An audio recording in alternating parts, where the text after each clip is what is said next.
Labai sveikinu visus ištikimiausius mugės lankytojus, ištvermingiausius, atėjusius tokią dieną ir tokią valandą į renginį, kuris, aš tikiu, yra kupinas šviesos, prasmės ir labai aktualus, reikšmingas.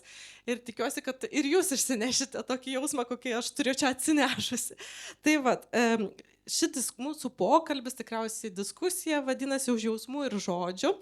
Ir čia įrašytas yra antroji pavadinimo dalis vienokia, o mes, kadangi ruošėme šiam pokalbiui, tobulėjom, skaitėm įvairią literatūrą, ne tik šias dvi knygas ir supratom, kad nebuvom visiškai tikslus rašydami pavadinimą, tai aš dabar tiesiog jį įgarsinsiu truputėlį kitokį, tai sakykim, kad mūsų diskusija vadinasi už jausmų ir žodžių, kaip geriau suprasti žmonės su negale. Kodėl mes pakeitėm šitą pavadinimą, mes sužinosim diskusijos metu ir tikrai pakalbėsim apie kalbą, kurią reikėtų vartoti, kalbant šiomis temomis. Tai va, ir ši diskusija yra grįsta dviejomis knygomis, mes tas knygas pristatysim, paskui pakalbėsim apie bendresnius dalykus, bet pirmiausia, aš noriu pristatyti mūsų pašnekovės. Ir pradėsiu nuo artimiausios, tai tokia eilės tvarka, tai yra Indrė Dalia Klimkaitė, knygos, kurią matote ant staliuko, Nuotykis vandens parke vertėja ir dar daugelio kitų knygų vertėja. Klementina Gruzdienė yra Pokyčių ambasados direktorė, FŠI, taip, Pokyčių ambasada, ir Vika Aniulienė, kuri yra psichologė, psichoterapeutė. Taip? Tai va. Tai kaip aš minėjau, kadangi šios diskusijos pagrindas yra šios dvi knygos, tai mes gal truputėlį, kad susipažintumėm su jomis, nes ar yra kas nors skaitęs, kas nors pakelkite ranką, nieks neskaitė, gerai, labai gerai, turėsite dar progą šviežią žvilgsnį. Tai mes truputėlį pristatysime labai trumpai šias dvi knygas ir tada jau kas iš tų knygų išplaukia ir kur jos nuneša, sakykim, taip į kokius tolius aptarsime. Tai aš pirmiausia ir paprašysiu Indrės, kad jinai pristatytų Nuotykį vandens parke, nes tikriausiai jau šitas žmogus tai daugiausiai praleido laiko prie šios knygos ir išsamiausiai viską žino. Na, tai perskaičiau ne vieną kartą ir vokiškai, ir lietuviškai. Tai turbūt dėrėtų pristatyti ir patį autorių. Kas įdomu, kad jis į literatūrą, į vaikų literatūrą atėjo iš kitos meno srities. Jis pirmiausia buvo garsus kaip tapytojas, kaip dailininkas. Ir manyčiau, kad ir jo knygoje tas atsispindi. Kaip ir kritikai nominavę į šią knygą Nuotykis vandens parke pačiai svarbiausiai, pačiai didžiausiai Vokietijos vaikų ir jaunimo literatūros premijai, pastebėjo taip pat tos knygos tapybiškumą, tokį gebėjimą mažais, trumpais sakinukais atskleisti pačius jautriausius, gražiausius dalykus. Tai va, kadangi manęs Inga prašė trumpai patį gal turinį pristatysim. Per daug neišduokite. Per daug neišduosim, truputėlį su intriga, bet kadangi niekas iš auditorijos dar nėra skaitę, knyga pasirodė prieš kelis mėnesius ir turbūt mugėje galima rasti, dar galima suspėti. Tai va, tai trupučiuką apie tą turinį, galbūt viršelis šiek tiek yra toks, na, sakykime, traukiantis vaikų dėmesį, bet tai tikrai drąsiai rekomenduotina ir vyresniems skaitytojams. Ir tai yra ne visai nuotykis, tai yra tiesiog viena vasara iš 3 vaikų gyvenimo. Tie vaikai yra iš nepasiturinčios šeimos, nėra pertekę pinigais, negali išvažiuoti atostogų prie jūros ar dar kažkur toliau. Bet laimingo atsitiktinumo dėka jie laimi nemokamą bilietą visai vasarai, nuo gegužės 15 iki rugsėjo 15 lankytis atvirajame baseine. Na, iš tikrųjų, ten toksai daugiau kaip vandens parkas, visas kompleksas tų baseinų, ne vienas, ten jau yra ir žolė, ir tinklinio aikštelės, ir visa kita. Tai štai turime tris vienos šeimos vaikus – Alfą, Katinką ir Robį. Ir kiekvienas jų turi savitą iššūkį, kadangi jie pradeda kiekvieną mielą dieną, nesvarbu ar gražus oras, ar lyja, ar šaltas vanduo ten tuose baseinuose ar ne. Jie kiekvieną dieną pėdina į vandens parką ir išsikelia savo tam tikrus iššūkėlius. Alfas, vyriausias iš šeimos, ketina nušokti nuo 10 metrų bokštelio. Jo sesuo Katinka ketina 20 kartų apiplaukti patį didžiausią baseiną krauliu. Na, o mažasis Robis tiesiog turėtų išmokti plaukti. Robis yra turbūt tos šeimos, na, kaip net ir kritikai knygos pastebėjo, akių šviesa. visų mylimas, visų globojamas, ypatingai globojamas, nes kaip vyresnis skaitytojas turbūt suprastų, kad šis vaikas turi autistinio spektro sutrikimų. Bet tai, kaip mes diskusijose su Klementina išsiaiškinom, tai nėra šios knygos tema. Tai nėra tema apie negalę, tai nėra tema apie vaiką su negale, tai nėra knyga apie autizmą. Tai yra tiesiog labai gražus, labai švelnus pasakojimas apie šeimos santykius, apie vaikų santykius. Na, o tas nuotykis, kodėl dabar ta knyga vadinasi Nuotykis vandens parke, tai galbūt vieninteliu tokiu jau rimtesniu nuotykiu galėtume pavadinti vaikų sugalvotą išdaigą pernakvoti tame vandens parke, praleisti naktį. Paslapčia, aišku. Gal daugiau neišduot? Nepasakokim, kaip jis baigėsi. Nepasakokim, Taip, kad būtų šiek tiek staigmenos. Tai aš dar norėjau jūsų paklausti, ar teko skaityti, atrasti kažkokiu atsiliepimų Vokietijoje, kaip šita knyga buvo priimta visuomenėje, ar kažko tokio? Taip, iš tiesų, netgi knygos nugarėlėje yra išvardinti visi svarbiausi, taip sakant, apdovanojimai, kurie yra gauti, pradedant nuo mano minėtos Vokietijos vaikų ir jaunimo literatūros premijos 20 metais. Taip pat nominuota IBI garbės sąrašui 22 metais. Čia gal vaikų literatūros žinovai žino, kad tai yra tarptautinė vaikų literatūros asociacija, kurios skyrių Lietuvoje taip pat turime, kuri rūpinasi geros, kokybiškos literatūros sklaida. Na ir daugybė kitų apdovanojimų. 7 geriausios knygos jauniesiems skaitytojams ir ten visokie radijų, taip sakant, ir smulkesni apdovanojimai. Ir iš tiesų ir spaudoje, ir tarp literatūros kritikų daug tų gražių atsiliepimų ir beveik visi jie pastebi tą žodžio taupumą, žodžio grakštumą ir tai, kaip tokiais lengvais potėpiais, būdamas dailininkas ir žodžio dailininkas, autorius vaizduoja labai labai šiltai to šeimos gyvenimą, be jokių drastiškų, sakykime, tokių, kaip mes jau įpratę vaikų ir ypač paauglių literatūroje aštresnės temas, tai čia nieko panašaus nerasime.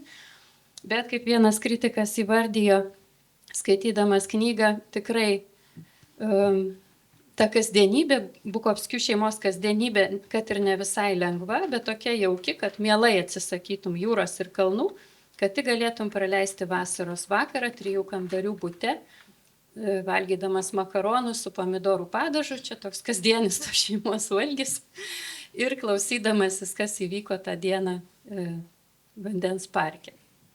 Tai turbūt vos negražiausias toksai iš atsiliepimų, žinoma, jų yra ir daugiau, ne veltui premija laimėta.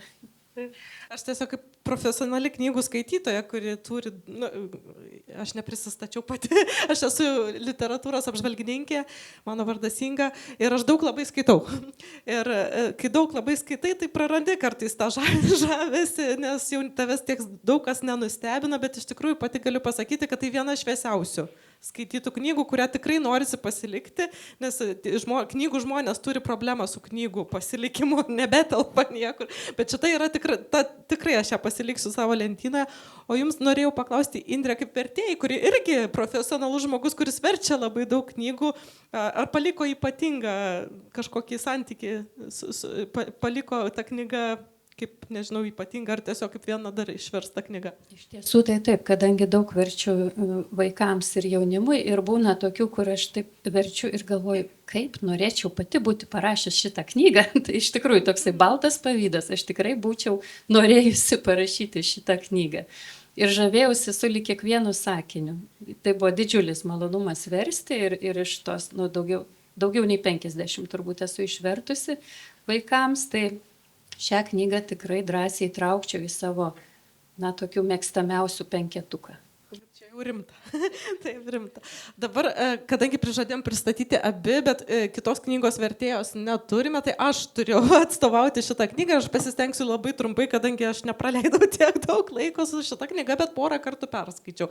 Tai aš tai Nyderlandų autoriaus Jeffo, tik nežinau, kaip reikia tarti pavardę, rašosi tai Aerts, o ar reikia tarti Aerts ar Erts, žodžiu, bet vadinasi knyga Žydrieji sparnai ir ją išvertė iš Nyderlandų kalbos, kas retokai pasitaiko lietuvių vaikų literatūros leidybos, taip padangėje, Birutė Avižinienė. Tai va, tikrai irgi puikus vertimas ir labai įdomi knyga.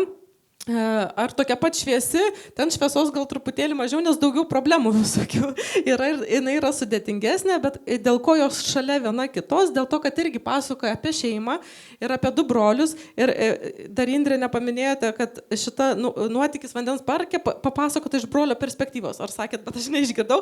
Tai žodžiu, ta žydrieji sparnai irgi papasakota iš brolio perspektyvos, tai mes dar apie tą perspektyvą truputėlį pakalbėsime.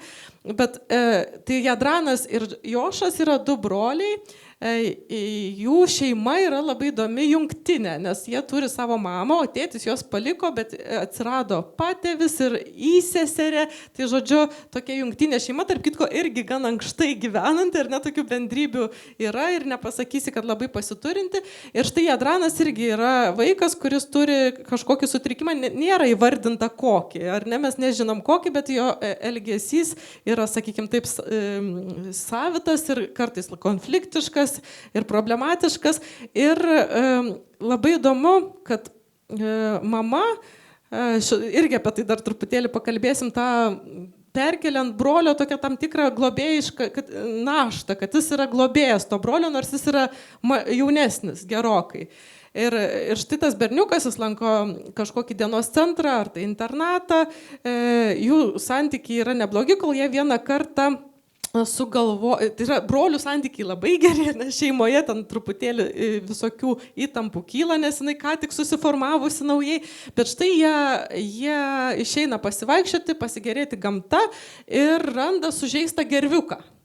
Ir tą gerviuką priglobė pas save į balkoną, nes Jadranas, tas berniukas, jisai įsitikinęs, kad jis turi dabar išgelbėti tą paukštį, per vėlu ten kreiptis į kažkokius veterinarus ir jie ne tik tą paukštį ten išvaduoja iš kažkokios vėlos ar kažko, bet sugalvoja, kad jį maitins ir mokys skraidyti, išmokys skraidyti ir tik tada paleis. Na ir žodžiu, mokymasis skraidyti baigėsi tuo, kad jie užlipa į daugiaaukščio namo ten kažkokią laiptinę ar balkoną ar kažką ir nuo to aukščio bemokydami tą paukštį skraidyti, tas brolis vyresnis savo jaunesnį brolį nustumia. Ir, tai galėjo baigtis mirtimi, bet baigėsi kojos lūžiu, tai jau čia galima būtų kulminacija sakyti yra, bet kulminacija dar ne čia. O ta, kad tik paleistas iš ligoninės, jie nusprendė, kad tą vyresnį brolį reiktų jau į tą internatą vis dėlto atiduoti gyventi. Siūlo globėjai taip daryti, kad jis ten sulauks daugiau globos, atitiks jo poreikius tą įstaigą. Ir jis iš ten pabėga ir pasiema tą savo brolių susilaužytą koją, gerviuką ir su traktoriuku, kurį jis moka vairuoti, nes išmoko tame centre, keliauja į pietus, kadangi gerviuko šeima ten išskrido. Tai va, čia aš sustosiu ir daugiau nebepasakosiu, kuo ta kelionė baigėsi, nes irgi viską, kaip sakoma, kai vaikai sako, išspoilinčiau, tai aš nespoilinsiu ir paliksiu skaitytojams sužinoti, ko baigėsi ta kelionė, baigėsi gerai, bet ten pakeliui buvo labai daug iššūkių. Tai va, toks trumpas, labai knygos pristatymas, nors ne taip ir trumpai gavosi, bet ten tikrai daug problemų, galima sakyti, tai yra problemų proza, yra toks žanras paauglių literatūros ir ten tu tikrai ir šeimos, ir santykių tarp tėvų ir vaikų, ir ilgėjimosi to tėčio, kuris išėjo ir paliko šeimą, ir įdomus santykis susiformuoti to berniuko ir jo prižiūrėtojos tame centre, jis ją ten įsimyli ir, žodžiu, labai klauso ir tik jį gali su juo susitvarkyti. Ten daug sueina visokių galiukų, kurių mes dabar čia neišpasakosim, bet paliesim tolimesnėje diskusijoje, bet tikrai, žodžiu, tikrai tokia gili ir daug niuansų turinti knyga. Tai vat, irgi apdovanota, tik dabar jau nebevardinsiu, kiek ten tų apdovanojimų ir dėja Nyderlandų kalba neskaitau, tai nepasakysiu, kaip jinai buvo priimta Nyderlandų visuomenėje, bet tikiuosi, kad mes priimsime puikiai. Tai aš dabar noriu jau pereiti prie mūsų diskusijos ir prakalbinti ir mūsų pašnekovės ir aš pasidalinsiu Klementina, jeigu jūs nieko prieš, jūsų citata, kurią jūs pasidalinote mūsų bendrame įjungti mikrofonai. Taip. Žodžiu, mes dalinamės šiokiais tokiais įspūdžiais, kai skaitėme tą knygą ir Klementina parašė tokį, žodžiu, pacituosiu teksto gabaliuką, jeigu jūs nieko prieš. Cituoju. Vakar patyriau ypatingą vakarą. Pasididžiavimo savimi, nepatirto naujo ir kokybės mišinį. Pirmą kartą gyvenime skaičiau istoriją savo 9-mečiui sūnui. Kas čia tokio? Tai tik tokinis vaikas, turintis dėmesio iššūkių. Abu turime didelių skaitimo sunkumų, bet istorija apie vandens parką patraukė jo dėmesį ir net labai.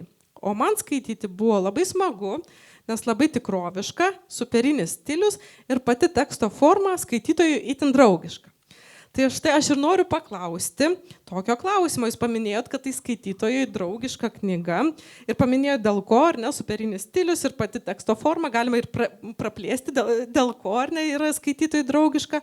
Ir dar norėčiau paklausti, kad manau tikrai ne vieną knygą šią temą esate perskaičius, tai ar tikrai jos visos draugiškos, ar ši skaitytojui, ar ši yra kokia nors išskirtinė, vat, kiek jūsų patirtis leidžia pasakyti?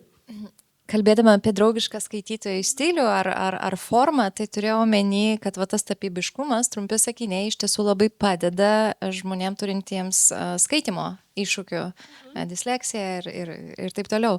Tai čia nebuvo ypatingai sunku ir tas teksto šrifto dydis buvo labai tikrai... Maketas. Taip, maketas, labai, aš manau, į tai mes per mažai dar kreipiame dėmesio ir tas universalus dizainas knygoje, nu, šiuo atveju jis tikrai pasireiškia ir jis buvo labai malonus ir dėl to ne tik apie vaikus galvodami mes galėtumėm pagalvoti daugiau apie teksto formą, bet ir apie suaugęs, nes suaugę Lietuvoje vis dar neturi šios diagnozės kaip disleksija, pavyzdžiui. Tai apie formą. O apie kitas knygas, kuo tas yra išskirtinumas.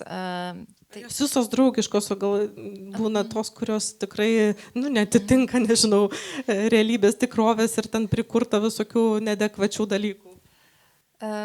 Dažniausiai, tai jeigu kalbėti apie tą idėją, papasakoti apie negalę, papasakoti apie neuroįvairovę, tai dažnai tai daromas tam tikra sensacija, tam tikra romantika.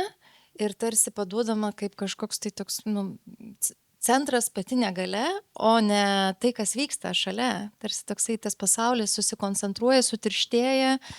Ir tai nieko blogo, aišku, kalbėti apie visas spalvas pasaulio, bet tada prarandi ir tą tokį tikrovės pojūtį, nes gyvenimas net ir tėvų, kurie augina ypatingo sunkumo iššūkių keliančius vaikus ar didelę negalę turinčius, jų gyvenimas irgi nėra vien negalė. Tai yra labai spalvotas ir visapusiškas gyvenimas, tai yra tik tai vienas bruožas, o knygose paprastai tai tokia tradicija yra, kad tai yra labai koncentracija didelė būna apie tą temą. Aš jūsų klausydama dar atsimenu frazę apie tai, kad jūs pasakėte, šita knyga nėra apie negalę, jinai yra apie įvairovę.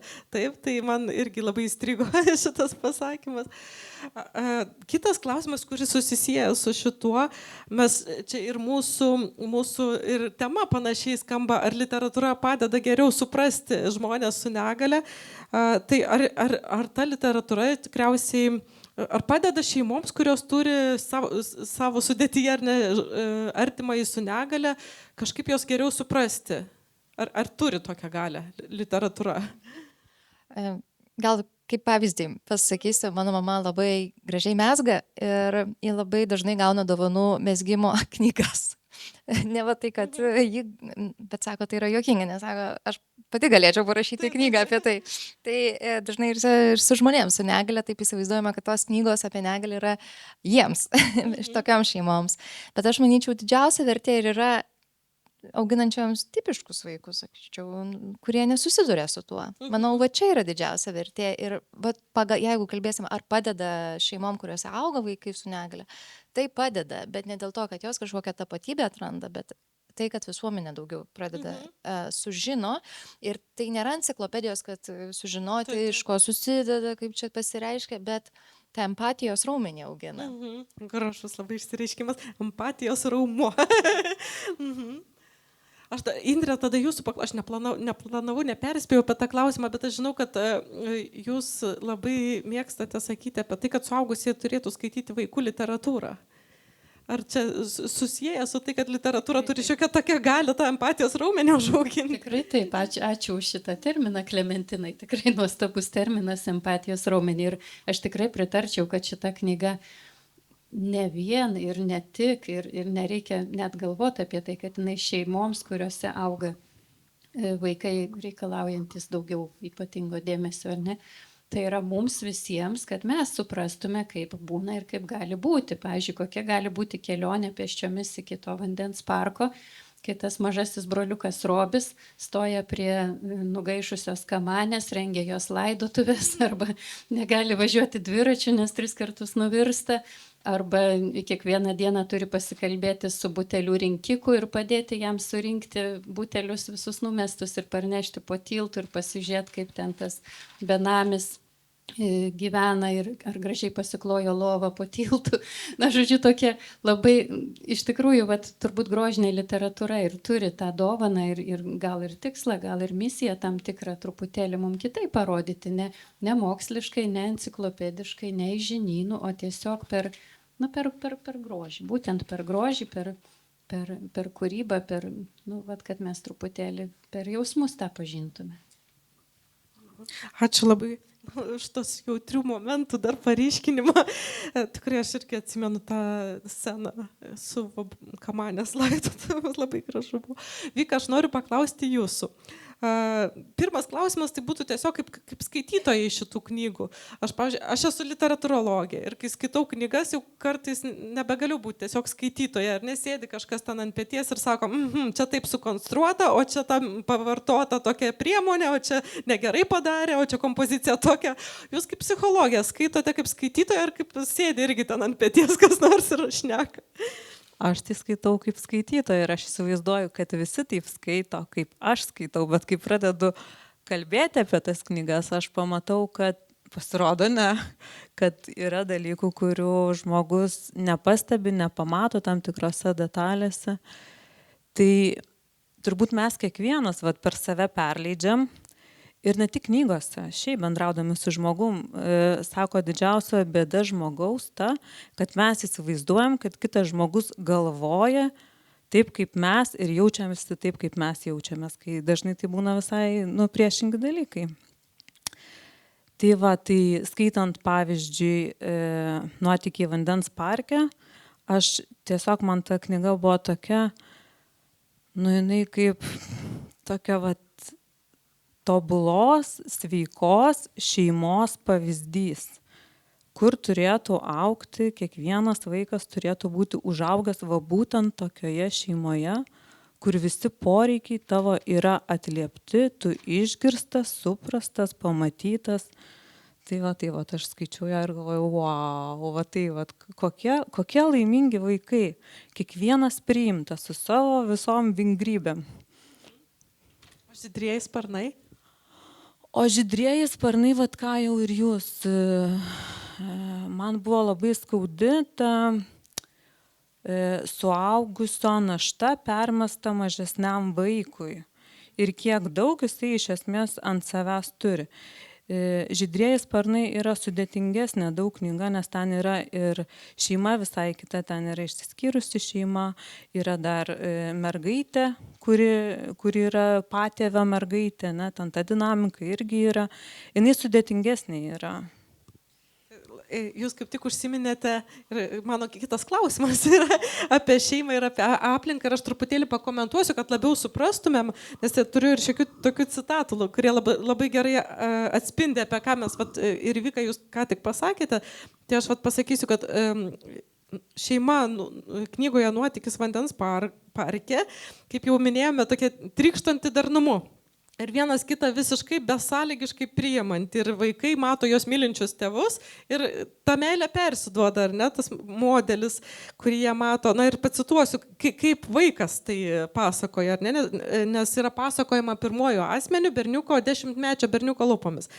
Tai jo vardas Alfas ir jis sako, pagalvojau apie tėtį su mama, jie dažniausiai gerai sutarė, viskas tarp jų gerai, o kai tavo tėvams gerai ir tau gerai. Taip. Arba šeštadienio priešpietis mes pusryčiaujam, niaujamės ir vėl taikomės. Viskas visiškai normalu. Tada nėra idealizavimo, ta prasme visko ten nutinka, jie ir pasibara ir vienas kitam prieštarauja, bet priima taip kaip faktą, ar ne? O štai žydruosiuose sparnuose, kaip jau minėjom, yra perkelta ta našta, tas tėtis palikė šeimą, tie vaikai nešiojasi traumą, ilgisi, bet apie tai nekalba, prie mama visus daiktus ir ten rekvizitus susijusius, nes su tėčio abu vaidino kažkur tai, ne, nugrūdus į rūsį ir tai yra neliečiama, na ir jinai, kaip jau minėjome, tam savo jaunesniam vaikui permeta tą dalį naštos, ar ne? Tai vat mano klausimas yra toks ir Klementina, ir Vika, jums abiems, kad čia jūs vieną kitą papildysite. Ar kokią įtaką lemia autizmo sutrikimo turintiems vaikams aplinka? Pati aplinka, kurie jos supa, kurie gyvena, šeima, ar nuo jos priklauso, kaip sklandžiai ar atvirkščiai nesklandžiai jie keliauja per gyvenimą ir įveikia kažkokius iššūkius, aplinkybės, kaip prisitaiko, ar čia svarbiausia yra pats sutrikimas, kokio jis yra sunkumo, ta aplinka antrinę reikšmę turi. Tai vat, ar ta aplinka labai svarbi, ar pats sutrikimas svarbesnis? Galvoju, jeigu ir nepaklausiu, tai pati papasakosiu, nes yra dalis autistiškų žmonių, jie suauga, jie gali puikiai save atstovauti, jie yra verbalūs, jie išreiškia, puikiai gali kalbėti apie savo patirtis. Ir va neseniai mes tokį filmą sukūrėme, kad būtent tie, kurie gali liudyti, kad paliudytų, papasakotų, už ką jie jaučia laimę, kas jų yra didžiausia vertybė. Ir kaip ten bebūtų, jie visi kalbėjo, kad jų sėkmė, tai kad jie gali būti tuo, kas yra, o jie yra ir mokslus pabaigė, ir kai kas šeima sukūrė, kad jie buvo priimti, kad iš jų nebuvo daroma neurotipiniai žmonės, kad, žodžiu, nebuvo paneigta jų tapatybė, autizmas buvo dalis jų tapatybės ir ji nebuvo bandoma kažkaip ar ten kokiam terapijom pakeisti, ištraukti, išmokyti. Nes... Sutvarkyti. Taip, suremontuoti. Taip sakant, tai bent jau autistiškų žmonių bendruomenė, tų, kurie gali save atstovauti, būti savo advokatais, kaip taip sakant, tai yra pats didžiausias, kaip sakyti, džiaugsmas, jeigu jie gali būti savimi ir jie tuo yra išdidus ir tą bando skleisti visiems kitiem pasauliui ir net atstovauti tuos, kurie negali kalbėti, negali verbaliai išsakyti, kad turi būti priimtas žmogus su jo tokia ar kitokia, nežinau kaip pasakyti, charakteriu, net tapatybė gal vėlgi tas žodis. Vika, kaip jūs pakomentuotumėte? Čia labai sunkus toksai klausimas. Čia lengvų nei vieno. Pirmas dalykas, tai jeigu mes jau kalbame apie autistiškus žmonės, tai jie yra visi labai skirtingi. Ir vienas, didžioji tragedija yra turbūt, kai autistiškas žmogus, jisai nori bendravimo beprotiškai, draugų nori turėti, bet su juo niekas nebendrauja. Ir kitas gali būti, kuriam iš viso nereikia nei žmonių, nei draugiščių, jam viskas gerai būti vienam. Bet aš nenorėčiau visko taip kažkaip tai krypti, nes aš galvoju, kad mes visi absoliučiai esame maži vaikai. Šito nepaneigsit, galit nevaidinti labai suaugusių. Visiems mums labai svarbu būti priimtiems. Labai svarbu, kad niekas nekritikuotų, nereikalautų, kad pažaistų su mumis. Ne? Tai tas priėmimas tai yra didžiausia dovana, kurią mes galim dovanoti šalia esančiam žmogui. Nesvarbu, ar jis autistiškas ar neautistiškas. Jūs įsivaizduokit, jeigu dabar kas nors jūs pradėtų mokinti, nežinau, skraidyti arba kiniškai su jumis kalbėti ir įsivaizduot, kad jūs turite atsakyti ir nuolat jausti tą įtampą tokią, kad kažkas su kažkokiu reikalavimu nuolatos ir jūs nuolat netitinkat. Tai maždaug tai yra, ką jaučia žmogus, kuris nėra neurotipinis. Taip pasakiau, taip. Tai to priėmimo leisti būti santykyje. Ir čia nereikia ieškoti ten tų žmonių su negale arba su kažkokiais sutrikimais. Jūs šeimoje pasižiūrėkit į vaikus, į partnerius, kiek mes leidžiam to puodelio nenusinešti ir kojines numesti kur norima. Ne? Tai tas leisti atsipalaiduoti su atsipalaidavimu ir savo, ir kitam. Tai yra labai didelė dovana. Ir dovana, ir pagarba. Ir tai yra būtent žmogaus teisėmis grįstas požiūris į kiekvieną, o ne kažkoks toksai nusileidimas ir aš tokia empatiška, užtat aš tau, ne tame, tai yra orus santykis su žmogum. dar įdomu, kad mes jau paminėjome, kad abi knygos yra papasakotos iš brolių perspektyvos. Ir tas labai įdomu, nes dažniausiai bandoma arba trečiuoju asmeniu pasakoti, arba pasakojama iš žmogaus turinčio negalią perspektyvos, kas yra labai, jeigu autorius nėra pats, ar ne toks, tai yra labai keista, kaip įsijausti, nes kiekvienas toks skirtingas. Ir aš noriu paklausti apie tos brolius seseris.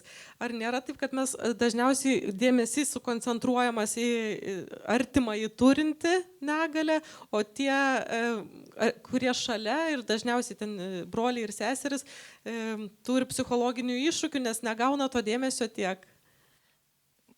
Galima. Taip, ir tą rodo mokslas, kad vėlgi grįšiu prie autistiškų brolių ar seserų. Statistika rodo, kad greičiausiai jie patirs daugiau patyčių mokykloje. Statistika rodo, kad įtampos ir streso jų gyvenime tikrai bus daugiau. Ta rodo net ir kortizolio lygis kraujyje ir taip toliau. Bet taip pat geroji dalis yra tai, kad statistiškai šie vaikai turi didesnių šansų tapti medikais, socialiniais darbuotojais, kad jų emocinis intelektas yra geresnis. Tai vienas dalykas, kad tai be abejo jų gyvenimas jau yra pažymėtas. O kita, ką aš norėjau paminėti, kad jeigu šeimoje yra žmogus turintis raidos iššūkių, tai labai didelė tikimybė, gal tai nėra diagnozuota, gal tai nėra įvardinta, bet tai yra tam tikras paternas, nežinau, tam tikras modelis, jo, kad labai didelė tikimybė, kad greičiausiai ir brolis turi kažką tokio. Tai nebūtinai įgyta ar išmokta elgesys, bet tam tikras, jeigu tai yra spektras, tai kažkas tokio spektriško didelė tikimybė, apie 70%, kad ir turės ir artimas brolis, sesuo. Tai kitaip sakant, jau ir taip gyvenimas turi iššūkių, bet dar ir atsineštas geno fondas, tą didina tą jautrumą dažnai ar kažkokius kitus išryškina ypatybės raidos. Tai didelė tema. Vika.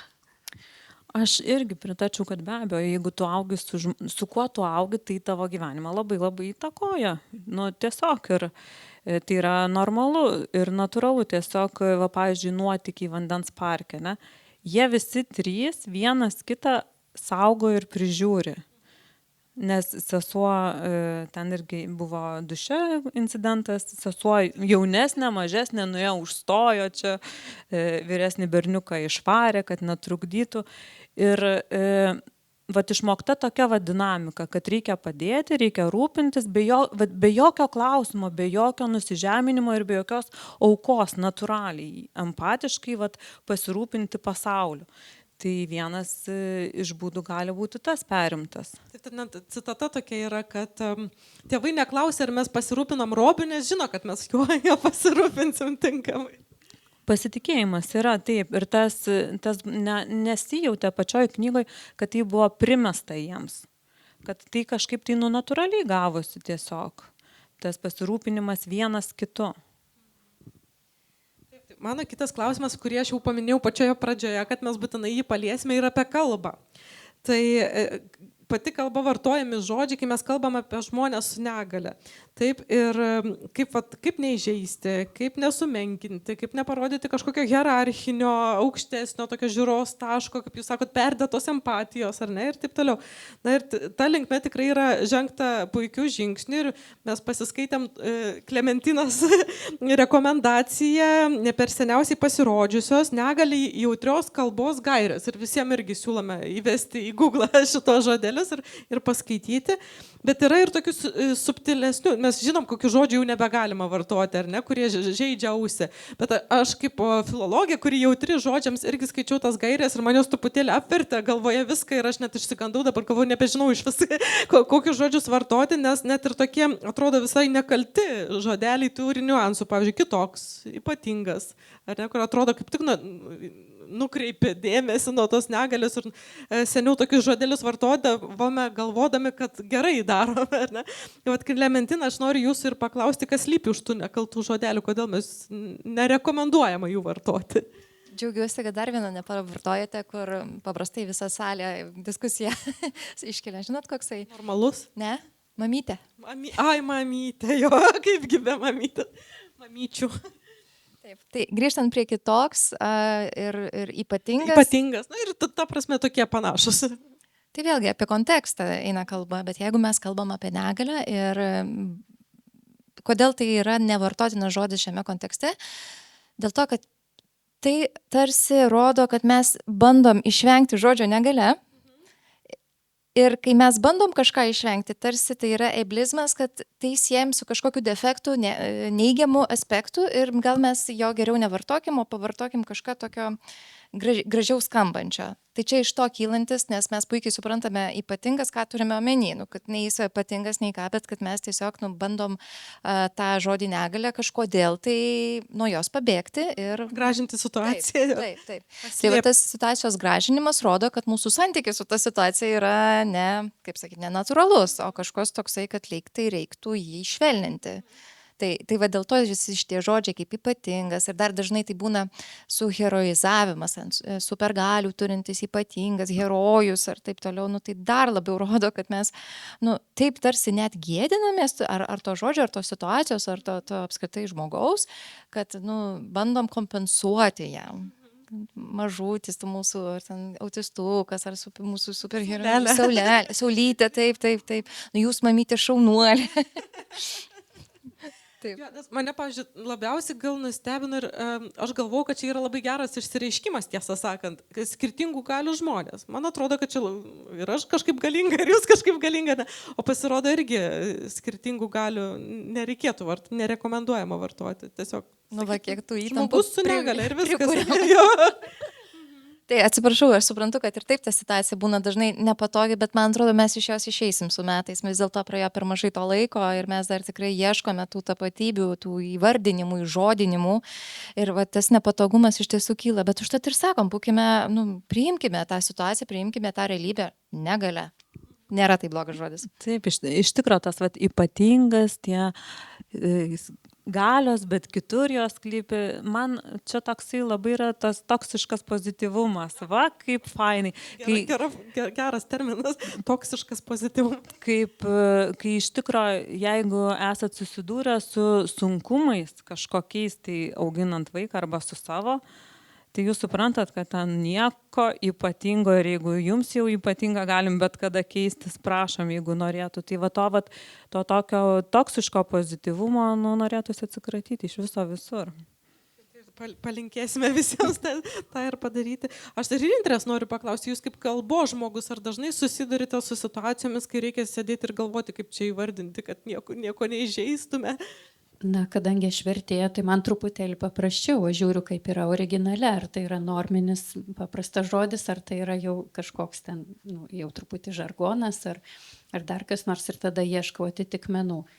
Bet kaip šiaip Lietuvos pilietė stebinti aplinką įdėmiai, tai iš tikrųjų man įdomi ir ta raida, kaip mes jau dabar nebevadinam invalidais seniai, ar ne, arba dar kokiais nors ten internatiniais. Aš gyvenu tokiam Lietuvos regione, kur buvo ir specialioji mokykla, ir dideli vaikų globos namai. Tai, bet matai savo artimoje aplinkoje visus tuos vaikus ir jų pedagogus ir viską, ir stebi tą, kaip jų vartosena. Iš tikrųjų, tai dar labai lėtai, labai mažai žingsneliais išsigyvendina ir tikrai turėsiu ką pasakyti, perduot nuo Klementinos ir tas gairės. Galit pasikviesti į svečius. Ir pasikviesti su filmu būtinai reikėtų, nors labai toli važiuoti iš Alytaus į kitą Lietuvos galą, bet apie tai reikia galvoti ir kalbėti. O iš tiesų tai esu prisiklausiusi visko. Ir adaptuotas, ir specukas, ir vaiknaminis, ir psichinis, ir internatinis, ir spec poreikių, ir asocialas, ypač vaikai, ar ne, ir vaikai, bet ir mokytojai, dėja, ir pedagogai, ir specialieji pedagogai, irgi ne prie vaikų galbūt, bet kitur tai vartoja visus tuos, kurie tikrai jau stigmatizuoja smarkiai. Tai vienas žingsnis atsikratyti tų, o paskui atsikratyti to kito kraštutinumo, tų visų diminutyvų, ar ne, kad, kaip sakėt, dauniukai, saulytės ir tos perdėtos užuojautos ir to heroizavimo tų šeimų arba tokio žiūrėjimo su galbūt nereikalinga užuojauta, kad, vargšiukai jūs čia, ar ne, tai nei to nereikia. Ir dar ką aš pati labai atradau jūsų Klementina rekomenduotose gairėse yra vizualiai labai gražiai parodyta. Aš irgi nejaučiau, pavyzdžiui, to skirtumo, kas yra integracija ir kas yra įtrauktis. O tai visiškai du skirtingi dalykai pasirodo. Tai iš tiesų, turim dar kur aukti. Tas džiugina.